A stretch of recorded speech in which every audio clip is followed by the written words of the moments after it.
Hey everybody, Charles Hoskinson here, live from warm, sunny Colorado. It's a beautiful day outside. 90 degrees yesterday, snow today. Cold and gloomy.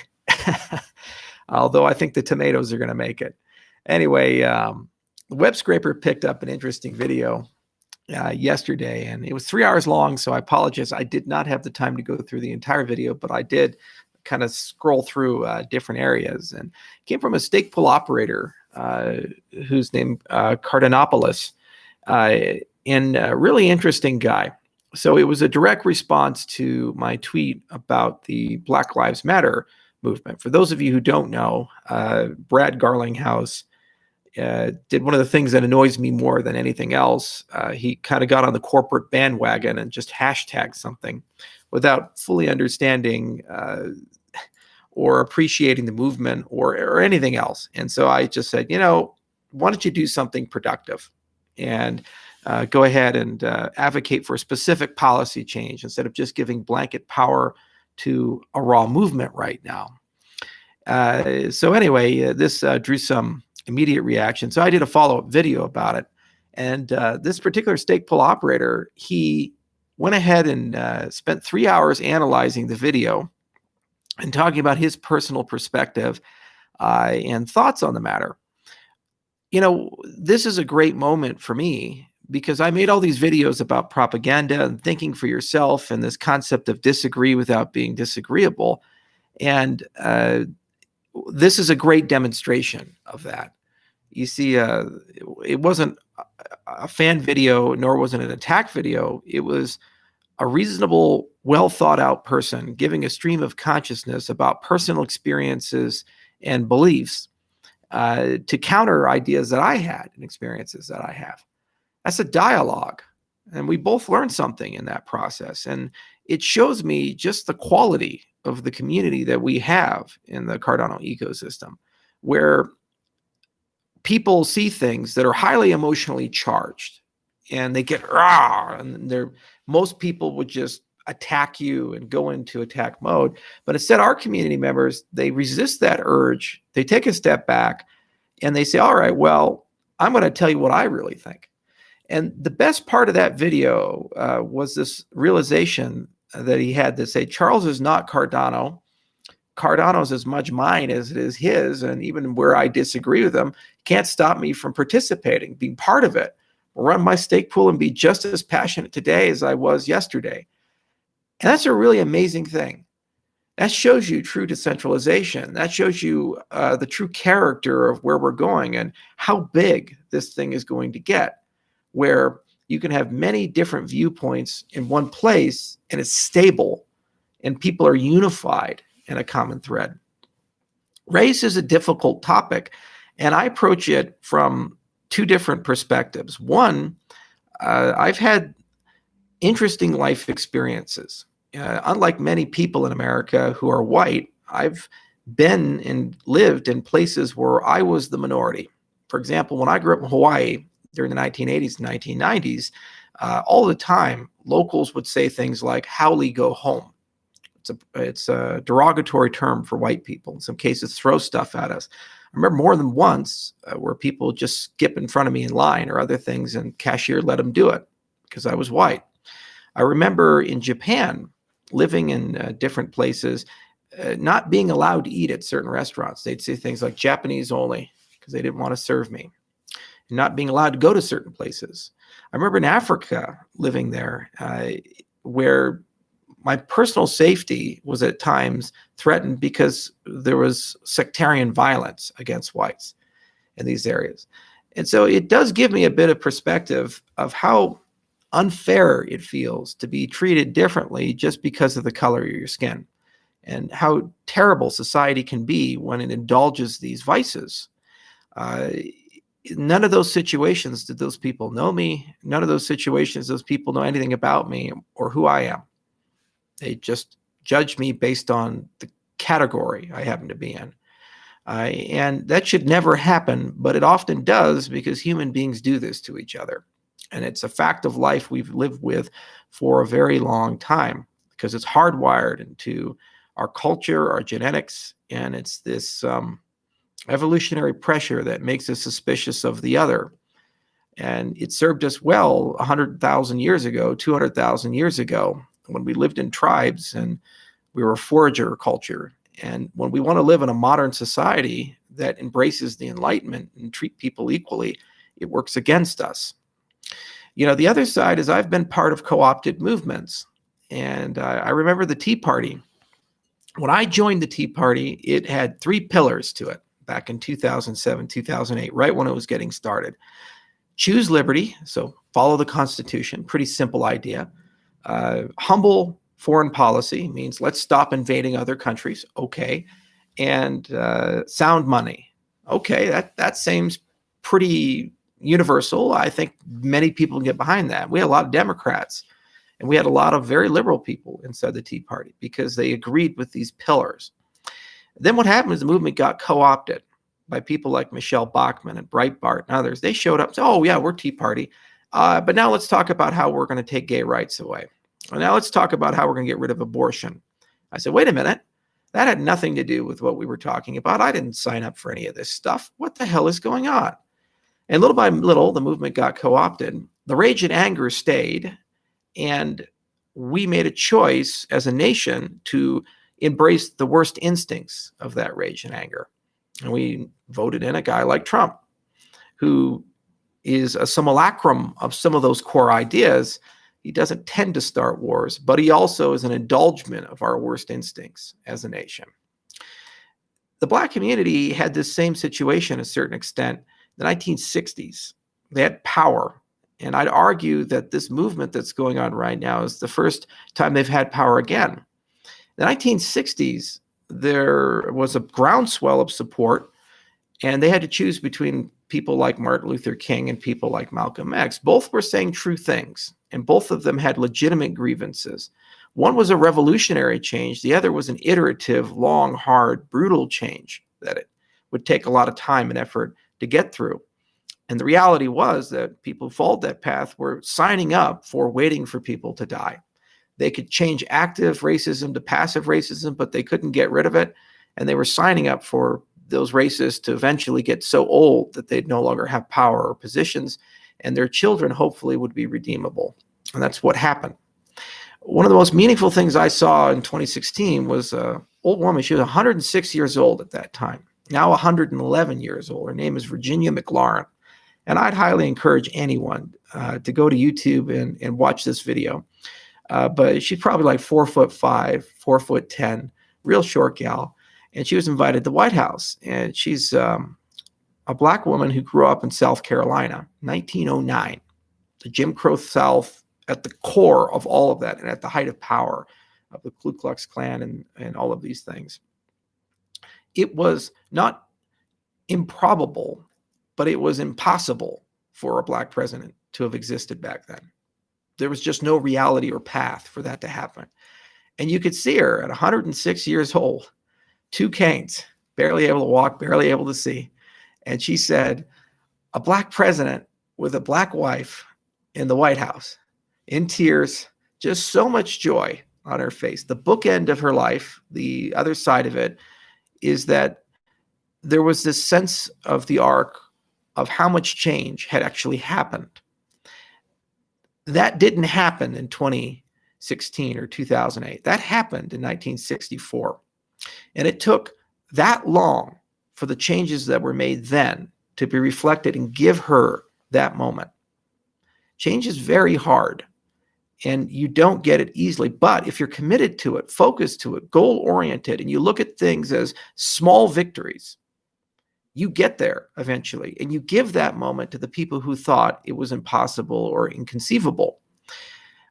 As a person who was part of a co-opted movement, I am fully aware that there's a difference between Black Lives Matter, the people in the streets who are very angry and have legitimate grievances, and I understand and actually agree with many of those grievances. Tamir Rice should have never happened. That broke me.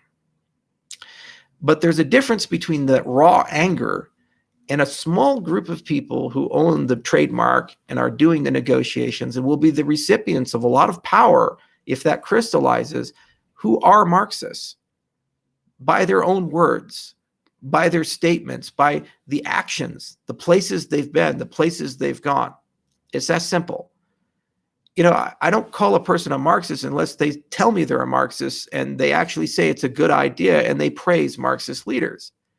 Now, I understand some people got offended when I said, hey, look, they're using the same logo as the Soviet Union.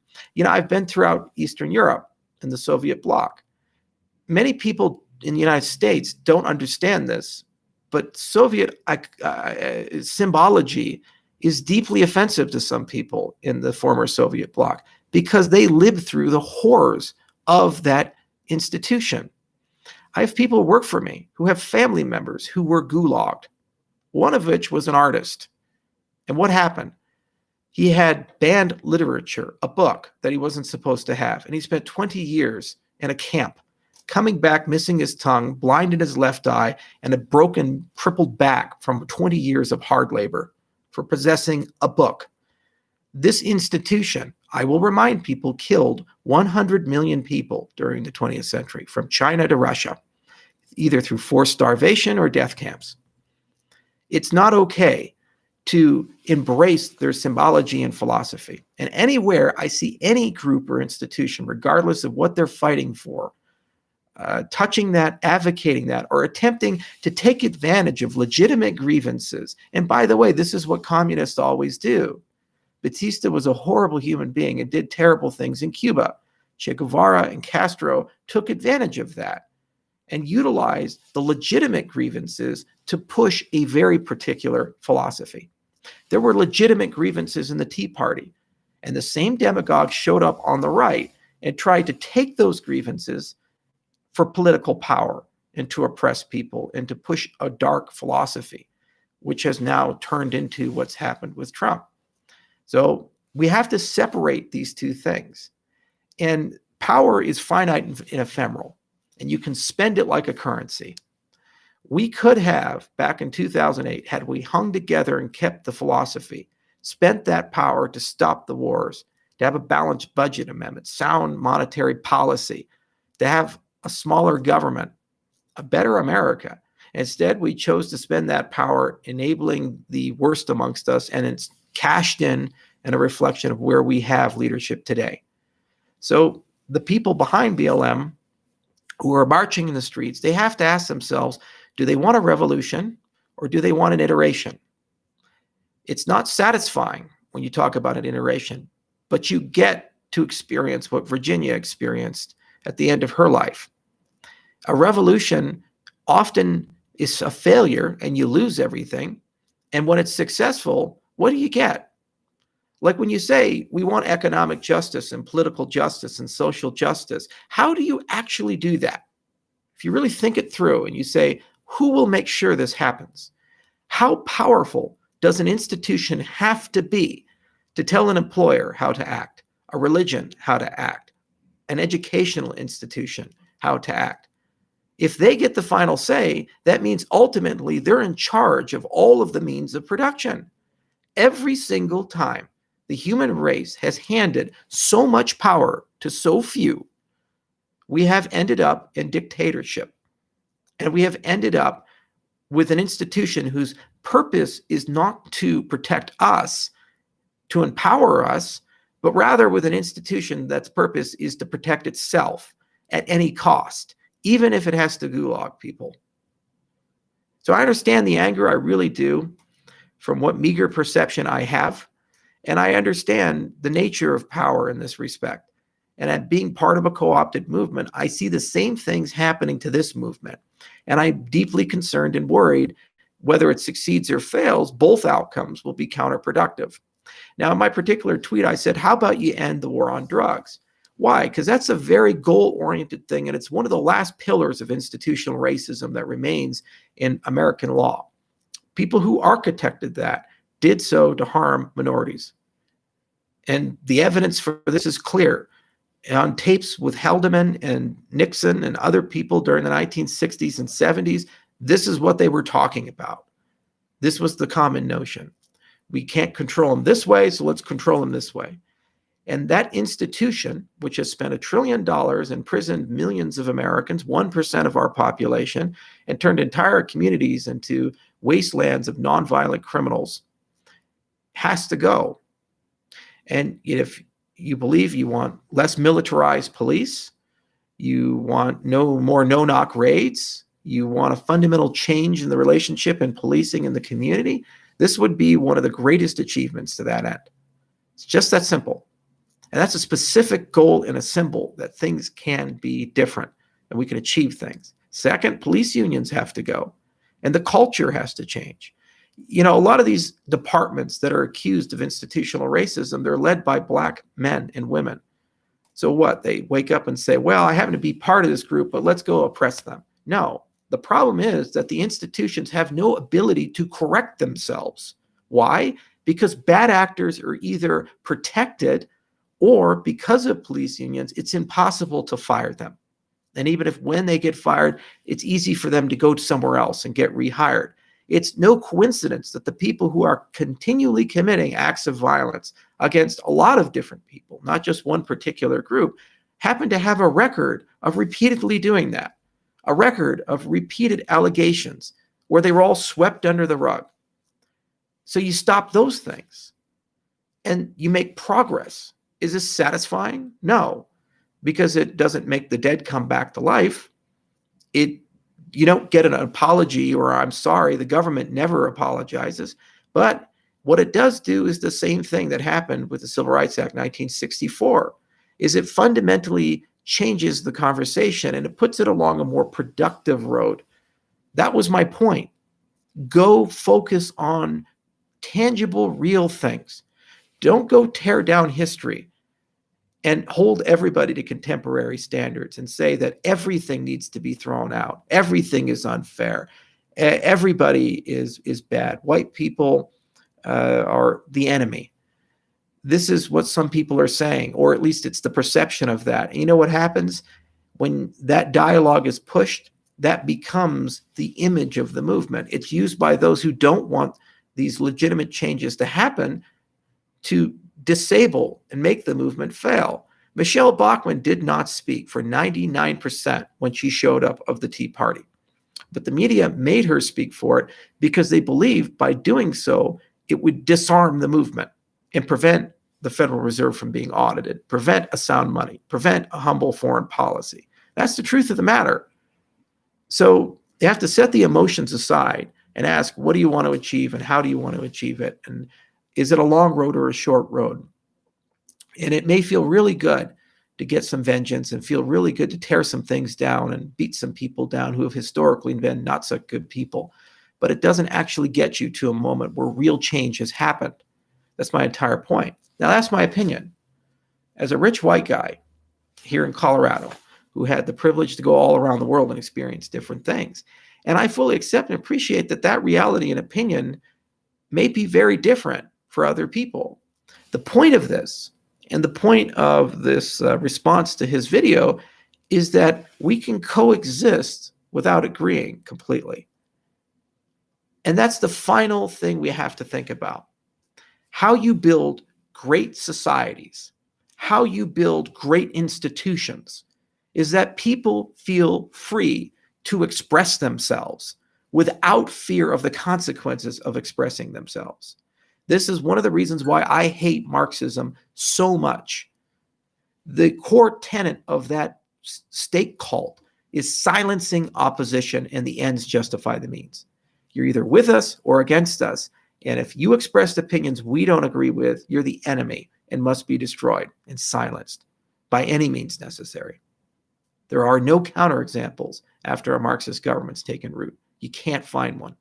Go look at Stephen Kotkin, been studying communism for his entire professional career as a Princeton professor. Listen to his lectures about Stalin. The guy's very sanguine in these things.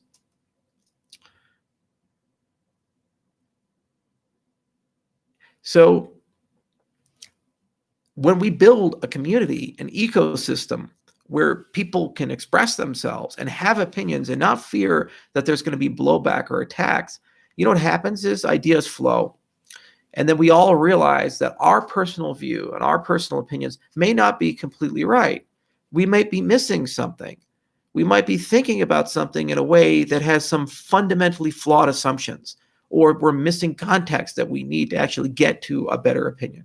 And both sides, many sides, they all learn that over time. You see, the only way cryptocurrencies ever work is that people are capable of thinking for themselves. At the end of the day, the governments don't want to tell you this, but they're not opposed to cryptocurrencies and blockchains, this technology, because they believe it empowers criminals and drug dealers and terrorists and blah. These are surface vanity concerns that are easy for them to say. They're deeply concerned because they don't have faith in you. At the end of the day, the people in charge of the world, the big companies, they have a very negative view of humanity and everyday people. They think they're smart and capable, and they think you're dumb, gullible, and you cannot be in charge of your own life. You're incapable of critical thinking unless you have shown that you've gone to the hallowed, wonderful institutions, the Harvards of the world. You've come from the right families. You should not be trusted with power, because if you have power, you're going to burn the world to the ground. So they take over institutions, whether it be media or anything else, and they use that to try to prevent people from critically thinking. It's why long-form media keeps getting attacked. Independent journalism keeps getting attacked. It's why people who have divergent ideas from the mainstream are criticized and ostracized instead of embraced. Because any counterexample to this narrative is dangerous, because once people realize they can think for themselves, they start questioning every single thing in society. The things they're told, the axioms the leaders push upon everybody, the institutions that rule us, and they start asking why. Is there a better way? Is there something we can do differently? Cryptocurrencies are the ultimate example of that. Cryptocurrencies have baked in that you can be your own bank. You can host your own government. You can build your own governing process. You can have control over your own vote, making sure it's counted properly. Your identity you own, not a company, not a government. And we can just decide who has a good reputation or bad reputation without the media or government or some institution telling us that. That's generation one. Where does that go in 5 years or 10 years or 15 years?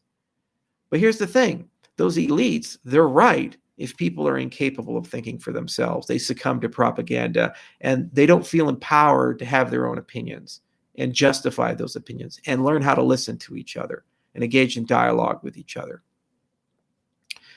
And what we have just demonstrated as a community, in a small example, is that we as a community seem to be a counterexample to their beliefs and their opinions. I have an opinion and a strong bully pulpit. Someone else has an opinion. And you know what? Today they're equal. They're all equal. And it's a dialogue. And I'm going to learn something from it. And he'll learn something from it. And if we can do that with one of the most politically charged and toxic topics that every media director, every single PR person will tell you, stay away from. This is the third rail. You can't possibly expect to touch that and not come out covered in molten tar and on fire and burning to death. If we can do that here in this small example, then what can't we do? Who can't we be? Who can't we welcome into this movement and become? That's the amazing thing here. And this is why I made this video. It gave me a lot of hope. I have very strong opinions, as you all know, and I had to make a decision a long time ago whether I hide them or I share them. And I decided, as bad as it could be to share them, it's worse to stay silent, because all of you know who I am. You know where I stand. You know what I believe. And you might not agree with it, but at least you know me as a person. And you know how I think as a person and what I do as a person. And that gives you the clarity to decide whether you want to engage, disengage, go somewhere else, be part of it. But at least it gives you clarity. We have an honesty deficit in society right now. Everybody's passive aggressive. Everybody's shallow. You don't know who people are. There's political speech. This is what 1984 was all about. Change the language to a point where the language can only produce a particular outcome. We now have that in society. There's the real opinion, the real thoughts, and then there's what we say and do. Over 60% of Americans have views that they're afraid to share publicly. That is going to increase to 90% over time. And I just won't stop speaking out. And I understand that it may alienate some people and make some people angry, but the power of it is that if people really take us seriously and think for a moment, they ask questions. Why did they say that? Why does he believe that? Maybe there's some truth to it. Let's dig into it. And they start making 3-hour videos. That is the most dangerous thing in the world to those in power. Because if that catches on, we're going to wake up and millions of people are going to do it. And then how do these central governments control us? How do they guide the narrative? How do they control the narrative? They can't. So they have to pivot and actually talk about solving real problems. They have actually talk about goalposts and where we're going to go, what we're going to do. It's a bizarre thing. For hundreds of years, businesses are held accountable to goals, a mission, KPIs. And every quarter, they have to report these things. Our governments don't have those obligations. They talk in superlatives and qualitative statements and flowery language, but at the end of the day, they never actually tell you what are the goalposts and what are we going to do. Even when we're talking about a global pandemic, they're not accountable for that. What are the goalposts and what are we going to do? And we have a chance to change that and govern a different way and take the best of everything as a culture and as a movement that's responsible for being held accountable for, I should say, progress. We define it. So anyway, I just wanted to make a quick video about these things. And, these are topics I do encounter, and I try to expose myself to lots of different viewpoints. I'm a big fan of Thomas Sowell, read a lot of his work, and I'm a big fan of many people who write history books like Ron Chernow and others, because it gives me some perspective what was going on 100 years ago or 50 years ago and so forth. And they don't give you a full picture of everything, but they do give you a snapshot of kind of the content character of these things. And then what I like to do is share them. And then what happens is other people show up who have different perspectives, and I learn a lot. I didn't, when I was in my early 20s, despise the Marxists as much as I despise them today. It was only after I actually visited the places that they ruled and physically saw the consequences of their leadership and met the people who had been personally impacted by it, and the physical and psychological, the emotional, cultural trauma that was inflicted on them as a consequence of that leadership, that I really developed a strong distaste for them. And I think it's not Marxist as a particular person, like a Stalin or a Kim Jong-il or something. It's Marxism as a philosophy.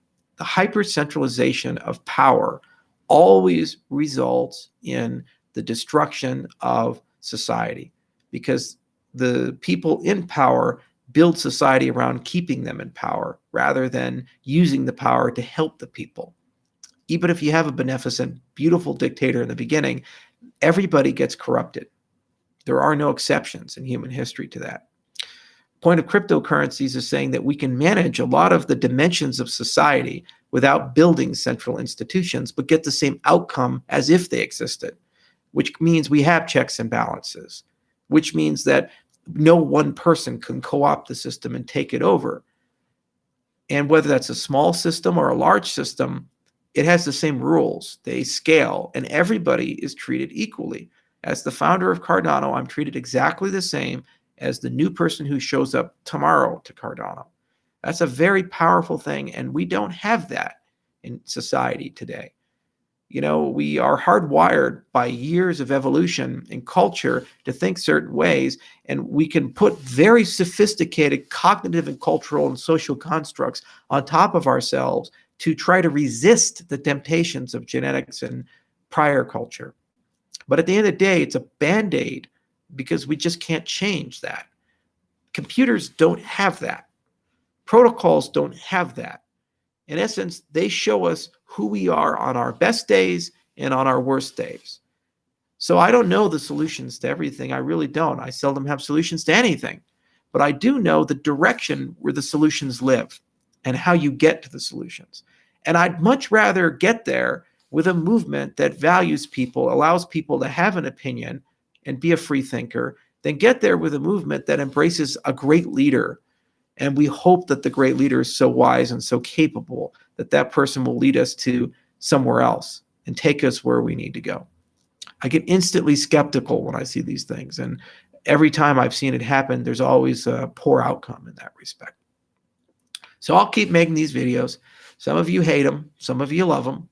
I just don't care, because my voice matters as much as yours does, and we all need to share it. And I am glad to see community members stepping up and saying things, sometimes uncomfortable, sometimes comfortable. I'm glad to see it. Glad to see the community roadmap, and I'm glad to see the dialogue, and I'm glad to see the appreciation that Cardano's as much theirs as it is mine, and we all have equal footing and rights here. It gives me hope that my doctrine of optimism and my belief in the best in people, and my belief that people are capable of thinking for themselves and reaching independent conclusions, regardless of what's been pushed upon them, is right, and ultimately is the path we need to go on. Again, none of this works if people can't do that. If you believe that people can't do that, sell all your cryptocurrency, all cryptocurrencies, get out of the movement. These systems cannot succeed unless you believe human beings are capable of being in charge of themselves and believe in true decentralization. Otherwise, they're just Rube Goldberg machines that take wealth away from the retail and transfer it to the few, just like many institutions in society. So that's all I have to say. Thank you guys so much for listening. I sometimes make these videos, sometimes they're technical videos. Take the good, bad, and the ugly. Cheers, everybody.